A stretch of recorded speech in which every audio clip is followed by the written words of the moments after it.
Welcome back to Off Label Veterinary News, your source for commentary on animals, medicine, and practice life. We give you the stories you'll be talking about all week. If you're new here, be sure to hit that subscribe button. Let's jump in to some of the stories you might have missed. Our first story comes to us all the way from Wales. Turns out the Welsh take puppy pottying in public very seriously. A woman in Carmarthen, Wales was recently caught on CCTV allowing her dog to defecate on a public sidewalk. The Carmarthenshire Council wasn't too happy with her, so they posted the video on their Facebook and social media feeds. Over 30,000 people viewed this footage, and finally, the woman who fouled the sidewalks came clean. The Carmarthenshire Council was quick to point out that this behavior was totally unacceptable. And of course, as a veterinarian, I have public health care concerns. This woman will be fined between 100 and 1,000 pounds for not cleaning up after her pooch. What do you think, off-labelers? Is the penalty harsh enough? Should she be made to scrape the sidewalks for months on end? I want to hear from you.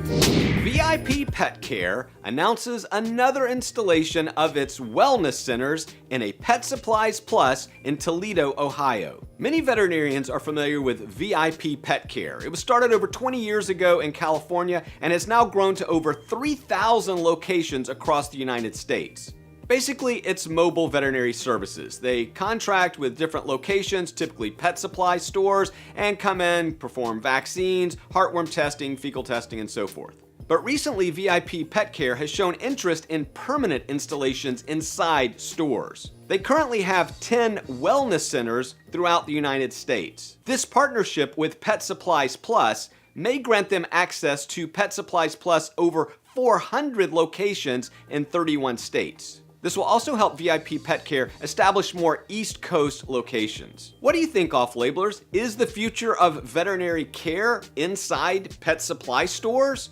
We've seen this with PetSmart, we've seen this in Petco, now Pet Supplies Plus. Walmart has their eyes on this market. I want to ask you, do you think that the future of veterinary practice resides inside a store? And finally, much of the news this week has been dominated by severe cold that gripped the East Coast of the United States. Along with travel disruptions, icy roads, and closed schools and businesses, we're also seeing an alarming number of animals who are dying in the cold. I made a video about how cold it gets in a doghouse last year, and I'd like to thank my friends at the Dodo and others for helping share this important message. In this video, I'm decked out in the latest in cold weather gear at the floor of the doghouse lined with a high-tech sleeping bag. The doghouse I chose was the most popular model sold at Petco, which is designed for very cold weather. In the video, I'm quick to point out that I'm not referring to livestock or wild animals or certain breeds that are acclimatized to cold weather. The online response has been decidedly mixed. It seems many pet owners have no problem leaving pets outside despite frigid temperatures. I'm also compiling stories of animals who are injured or die in cold weather so that I can help other animal advocates promote better animal care ordinances and prevent this suffering and deaths. What do you think, off-labelers? How do you communicate with your clients about cold weather threats to pets?